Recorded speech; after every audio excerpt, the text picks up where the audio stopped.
What I wanted to do today, many of you will remember 7 weeks ago we had Field Trip Sunday. Who was here for Field Trip Sunday? Show of hands. Okay, bunch of you here. That's awesome. I've got a bunch of pictures, so we're going to go through these slides real quick. I just wanted to bring everybody up to speed on where things are at. So here's Field Trip Sunday.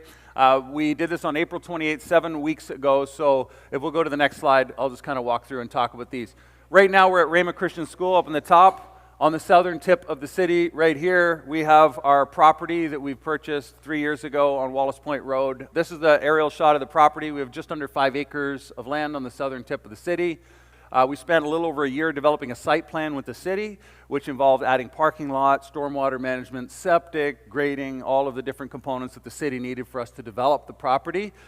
During this Sunday, we showed this image. All the yellow stuff is all the site work that had to be complete before we could use the building. And so we spent nearly $1 million on infrastructure, parking lot, grading, septic, all that stuff. So we'll move on to the next image. There's the property underway, and so many of you got to be on the property 7 weeks ago during that time.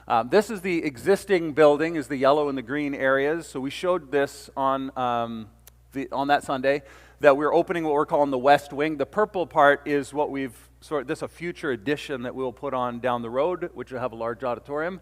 But in the meantime, we're going to open open the existing building for offices and youth space, etc. And then the green parts of the building, our existing structure, we did all the exterior, but we didn't have enough money to finish all of those rooms. And so we said we're going to close that off and we'll let you know what that's going to cost, and we'll complete that sometime down the road in the future. So that's kind of where we left it. I think there's another image. This is an exterior. This is when we purchased the building. If you go to the next one, you can see the exterior's all been cleaned up and refinished, which is awesome. I don't know what the next slide is. Okay, so since you were there 7 weeks ago, I got some photos inside. You can see some of the finishes. And so we got carpet in there, threw some furniture in there. It's starting to look like a building. Keep going through. These are the offices. We got ceilings and carpets installed. The main hall with flooring and ceilings. Isn't that great? This is the little kitchen area, and this is the main hall coming in. And some of you probably saw there was a massive mound of soil, about an acre of soil, 20 feet deep. And you can see it's almost entirely gone. We've had 2 weeks of dump trucks kind of coming and going. So I wanted to give you guys a bit of a timeline. Some of you have been asking, where are things at? So I'll give you a timeline. I was over there on Friday at the building, and the electrical inspector came through and passed all the electrical work, which is amazing. Yep. That's a big component, and so calls going in for Hydro One to come and hook up the power. So my expectation is that within the week we'll have electricity in the building, which means we can bring our plumber in and finish all the toilets and put the door hardware on and the automatic closers, and then we can start applying for occupancy permit and get this thing open. So that's exciting. So I'm kind of expecting 3 to 4 weeks we'll be open for business and we'll be able to use that facility. But it's exciting to see all this progress that's coming along. So that's been great. I guess the last thing I want to do, and then I'm going to ask Adam, our board chair, to come and share some more information, and then Todd's going to share as a representative of the elders. I want to share some of the miracles that have happened since Field Trip Sunday. Now, on Field Trip Sunday, we said, hey, we need some money to finish the West Wing, and then who knows about the future. And I wanted to tell you about some of the things that have been going on. I got a list of things in my phone. I've been keeping track, as Jason said earlier, of some of the things that have happened. It started, I'm not going to say any names. I'm not going to say names of individuals or businesses that have helped us, because I don't have their permission, and I don't think that's why any of them did it. But I just wanted to share with you some of the miracles so we can celebrate together. It all started when, about a week after Field Trip Sunday, I met with someone from our church who sat down with me and just said, hey, really love to see the church be done with rentals and get in this building. What would it take? And I said, I don't know. I'm getting quotes. We're trying to figure out what that would cost. We're just trying to get this open. And this individual said, would $200,000 help? I said, yes. Is that enough? I said, I don't know. I said, I'll start getting quotes. I'll let you know soon. And this individual just said, the money's on its way. And it did arrive, that kick-started a whole bunch of things because, it's amazing. Amazing. So because of that, I started really getting busy, getting quotes and estimates on all the components required for the rest of the building. And in doing that, a bunch of other miracles sort of triggered along the way. We had an individual from our church, again, won't be named, we needed all the drop ceilings installed. The contractor is like, I'll do it all. I'll donate my time and we'll do all that. And so that was a gift that was given to us. Yeah, it was amazing. We had, there's a little volunteer area and kitchenette and all that stuff that was good. We just said, well, we're just not even going to finish that right now because we're just opening it for offices. We'll just do that later. And because we're now thinking of doing more, we were like, we probably should do that now. So we reached out to somebody in our church, and they're donating all the cabinets and getting us going on that, which is amazing. So another little miracle. Yep. We, during our, so then what happened next? I'm just kind of going through in chronological order. We got a quote from a company to load all that dirt. Like, there was a ton of dirt on the property. It was a big mountain, and it had to be removed. And it was going to be $23,000 for them to load it, and it would all get taken away, which is actually a good deal for all that work. So $23,000, and then a local company, again, that will remain unnamed at this point, showed up and was like, we'll take it all for free, and we'll leave you the topsoil, saving us $23,000. So that happened. Okay. Number of weeks ago, I was over there with someone from our church, and we were looking at there's a long room at the front of the building that we showed you when you were there, and it was all unfinished. And I said, I was getting quotes at the time, and I literally, just an hour prior, I'd got a quote for all the drywall and finishing on the inside, and it was a quote for $15,000. And I'm just talking to this individual who's there helping us, and I said, yep. I said, we just got a quote. He said, oh, how much is it? I said, $15,000, and this individual was like, I'll pay for that. And the money was received. Yeah, unbelievable. And so then, man, there's so many. We had another person in our church donate all the data and the connections and the Wi-Fi and all the wiring for the whole building. I could go on and on. But then last Sunday, this is the last story because there's just too many. There's too many. The last Sunday, I'm sitting over there, and actually I was standing, and we were worshiping. It was in the second service. I'd already preached my final sermon on faith. Anybody remember that sermon? Don't be a shrub, right? That's somebody who trusts in themselves. That's a shrub. You'll be dry and isolated in the wilderness, but be like a tree planted by the water. That's somebody who puts their faith and trust in God. And I'm preaching this message, and I just finished preaching, and I'm standing there, and they're worshiping, and they're leading the worship, and I'm standing there, and I'm just like, I'm tired, and I hadn't slept in a couple days. I'm trying to figure out how to get all this, like, I'm trying to get all these quotes together, and like, how could we do more on the building and get all this going and get it finished? And I'm just like losing sleep over, like, how are we going to do this? And then my phone buzzes. Now, my phone is always in Do Not Disturb when I'm at church, and I usually just leave it on for the rest of the day. So if you're trying to reach me, forget it. But I forgot to do that, and my phone buzzed, and I looked down, and it was a quote that came in from a local company for the heating system. Now, that's maybe the biggest price tag item for the rest of the building is the heat system. There's 2 massive units go on the roof, all the ductwork through all the rest of the building. And the quotes have been coming in the $80,000 to $90,000 range for this. And the quote came in, and I kind of went, oh, I've been waiting for this. I clicked it, I opened it up I shouldn't have done it, during worship. And I looked at the price, it was like 80-something thousand, and I thought, well, it's about right. It's about where all the prices come in. And I thought, oh, okay. And I scrolled to the bottom, 39,000. Scroll back up, and I scroll down, and it included a $40,000 donation towards the project. Yeah. Yeah. And you know what? You know what my first thought was when I read that? Nathan, you're such a shrub.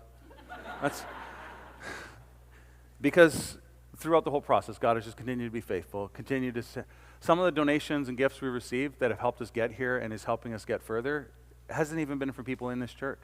Just people who see what we're doing and believe. One last story. I got too many. I'm sorry. How am I doing for time? Adam wants to get up here and share important stuff. I was walking around the property with the electrician. The electrician's from out of town, not a believer. And he asked me to see the heating quote so he could see what he had to do electrical to hook it up. So I'm showing him the quote, and he sees the donation. He's like, oh, I heard about that. And he just said to me, he said, it's incredible to see what your community is doing. He said, I've never seen this in my life. I'm not a church person, but like seeing the volunteers that are here working and their passion and their heart and the generosity that you guys are experiencing, he's like, I've never seen anything like it. And he's like, you should be proud of your congregation and your people. They're amazing. And I thought, yes, they are. So that's awesome. I want to thank you guys. So give yourselves a round of applause. Thank you for your help. I'm going to invite Adam to come up. Adam is the board of our chair of our board. Thanks, Adam. Thank you. All right. So last time I was up here, totally different situation.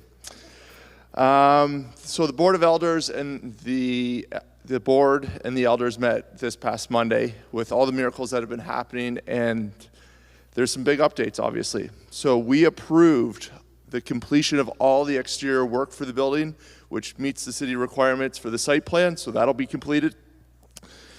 The west wing phase originally just included the HVAC systems for the spaces we were opening. We are now moving forward ahead with the rest of the HVAC system for the rest of the building. We are going to complete the long room in this phase now, which means electrical outlets, light installation, drywall, paint, flooring, and this is massive. So this is now what the game plan is for opening in the next couple of weeks. By the end of the summer, the offices plus the long room will be open.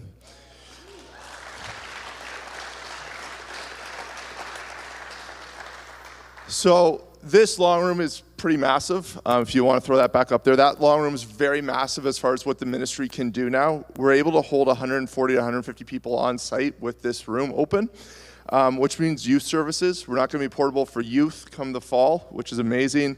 Worship services and other church gatherings can all happen at Wallace Point Road. Okay.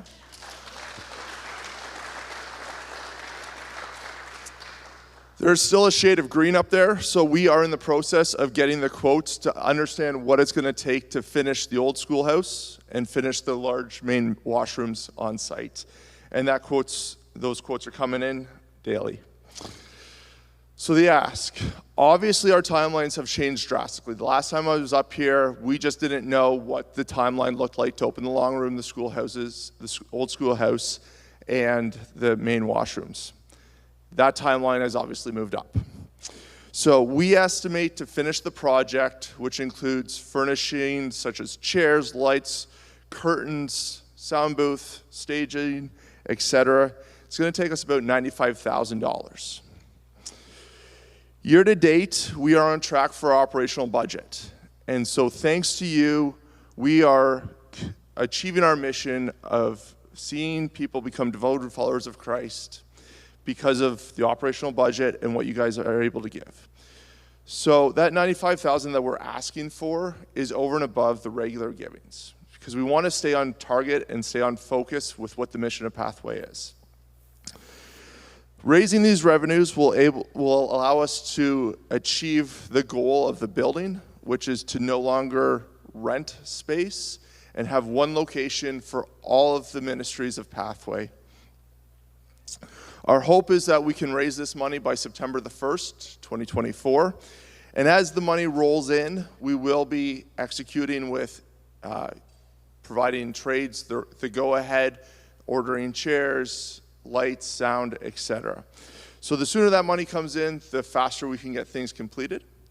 And if there's funds left over from the fundraising campaign that we're going through right now to reach this massive milestone, it's just going to be used to pay down the debt. So if we don't spend all $95,000 on getting into the building and furnishing it, it's just going to go directly on our debt reduction, which is just going to be massive. So thank you guys for everything that you do to support us, whether you're volunteering with hours, whether you're donating financially or through other means. Thank you so much for allowing us to do what we do. It makes a massive difference to the board and to you guys in the ministry. So Todd, I'll ask you to come up and speak as an elder.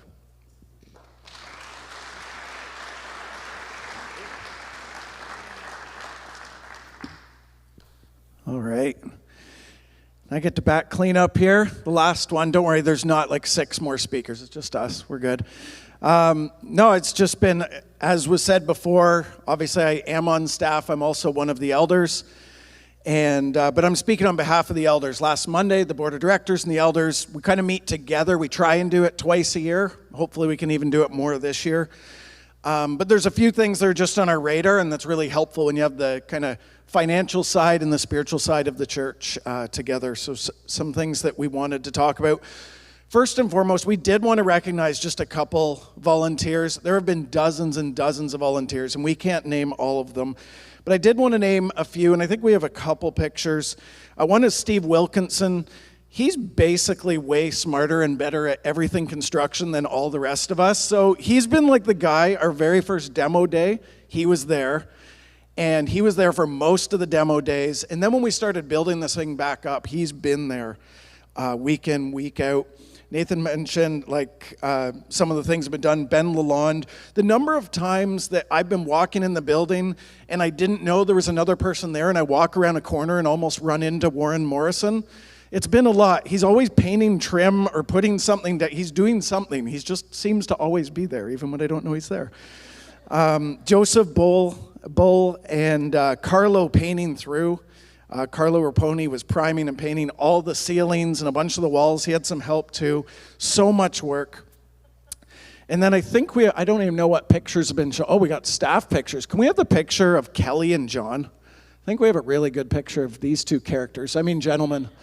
All right.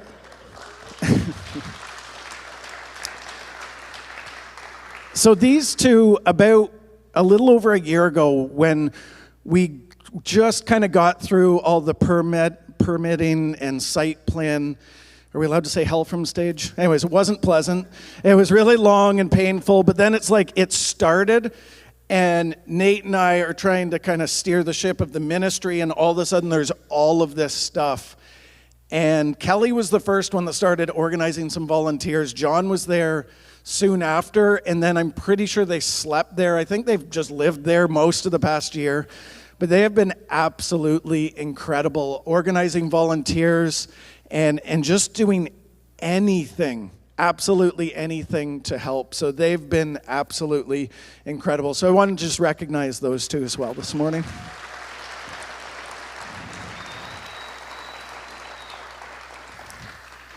Now, the other group, there was a picture earlier, there's the staff, and it's certainly been an interesting couple weeks. We moved out of our offices. So the new offices are our trunks and our homes, and sometimes we invade Nathan and Jessica's home and we just don't leave until there's lunch provided or something, so that's good. I don't know, I honestly don't even know what Mish is doing, because usually it's once a week. She has a whole table of ladies packaging stuff, so she's probably just pulling in a parking lot at a Tim Hortons and they're doing it there. I don't know exactly what's happening, but I would say that the stress of being a bit homeless right now is certainly on the staff team right now. They're doing their best. The band doesn't really have a band practice space, and by not really, they just don't right now. And then, of course, there's all the overseeing, the coordinating, the executing of the actual construction. As you probably know, we hired a construction company when we started this process, and they were there for a big chunk of it, but they've had an emergency come in a much, much larger project than ours that has required all of their attention. And so while I was on sabbatical, we hired John Potter a bit. He probably does more volunteer than paid hours still, but we hired John to kind of help out while I was on sabbatical. And of course, everything ramped up while I was gone, which was great. But then Nathan turned into lead pastor, covering executive pastor, project manager, site and labor coordinator, and all other things above. He has kind of turned into all of that. So when we met this past Monday, the elders and the board, the one thing that we really want to make sure is this building is just a tool. It is just a tool, and we don't want it to hinder the ministry in any way. And one way that that could happen is if Nathan burns out, if he's doing all his ministry stuff, and right now he very much is the project manager for this thing, just running with so much right now. So just so you know, he's not like slowly disappearing, but the next 6 weeks or so, he'll speak a few times. He'll be hosting every week. He'll be sharing a bit of his heart, maybe a good dad joke every week. I don't know, maybe some building updates. He'll be sharing all that, but there'll be a couple of elders that will be sharing. We might have another guest speaker or two, and there might be a video or two just in the next 6 or 7 weeks. So just so you know, that's a decision that the board and elders kind of made for Nathan, because we just know he just needs the space. And I know all of you want him to be healthy as well. So yeah, it's important. This is exciting. This is exciting to move in there. I'm really excited. Obviously for our staff and our church, I'm really excited now that we're talking about the long room for youth this year. Like, our youth has been like how many buildings? Like 3 different buildings in the past 4 years. They've been all over the place. I'm excited for them to have that home. So one thing I wanted to do just as we finish, now these were handed out when you did the field trip Sunday. I wasn't here. Talked about prayer requests for completion of the building for provision and increased impact in our city. And it's been cool. Nathan and I were talking before service, and he was just talking about how we're seeing answers to those prayers. We're literally seeing them in real time right now, which is so exciting. But it's something that we want to keep praying. We want to keep this building gets done because it is a tool. But we want to pray that our mission to reach people far from God and to help them become devoted followers of Jesus is a thing that we're going to be able to do to a larger degree as this opens. So That's right. Yeah, and I wanted to kind of close with Todd, and we're gonna stand and pray together. But we handed out these prayer cards, and there's more of them here today. I think they're on the seats or somewhere. But if you could grab one and just stick it on your fridge and continue to pray. This whole story we're sharing with you today really is God answering the prayers that we've been praying as a church. And I wanted to share it. We didn't get a chance earlier, but I got an email from a family. They asked me to share it with the church, so I wanted to read this email to you. A month ago when we had our prayer cards that came in, we prayed for a particular young woman who was battling breast cancer, and so I got this email, and I wanted to read it to you, because again, this is all connected to God answering prayers and being faithful to us. It says, "Hi Nathan, my husband and I were at the 9 a.m. service a couple of weeks ago and submitted a prayer request for our stepdaughter, that God will reveal himself to her, and that he wants to be involved in her life in a real way and heal her. She's recently had surgery and radiation treatment for breast cancer, and a couple months later we found lumps. Thank you so much for having the whole congregation pray for her in the service. This impacted my husband and I in a powerful way. Please let the congregation know that God answered the prayer. The new lumps are all benign, and now we look forward to how God will continue to reveal himself to our daughter in a tangible way. God is so amazing. Thank you. Thank you." It's awesome. Yeah. So let's not underestimate bringing these requests before God. And so I want to encourage you to take the cards home, pray. If you want to do something to help us to get across the finish line and get us in there, as Adam mentioned, our goal in the next couple of months is to raise about $95,000. And these would be one-time gifts that perhaps you'd be interested in helping us with. But that would allow us to complete the entire building, the exterior, all the furnishings, and we would be in there meeting as a church once it's all complete. Sometime in the fall would be our hope. And so, again, if we can raise that money, if Adam said to me on a Zoom call, it's not if, when. I'm like, you're right. Such a shrub, I know. It's true. When the money comes in, this will all be complete, and we'll be in there for our church, and it's going to be amazing. So thank you, guys. Would you stand with us? We want to just close in prayer today. Father God, thank you for being a good Father. Thank you for the way that you provide, the way that you answer prayer. Thank you for our church family. And God, you've been stirring on the hearts of people. We've had men and women and children volunteering at the building, others praying, others leading small groups, others showing up on Sunday to serve kids, and everyone doing their part to support and strengthen the church. Thank you for your faithfulness, God. Thank you for how you work through this amazing community of people. Thank you that we're being shaped and formed through our obedience to you and through our love and service towards one another. God, we thank you that you've got this clearly in your control and in your hands. Thank you that you're able to do exceedingly and abundantly above all we could ever ask or think. Thank you, Father. Lord, as we go from this place, help us to go encouraged and strengthened in the knowledge that you are our Father, that you are our provider, that your love for us is great. And help us to share it with those around us. We pray this in Jesus' name. And everybody said, amen.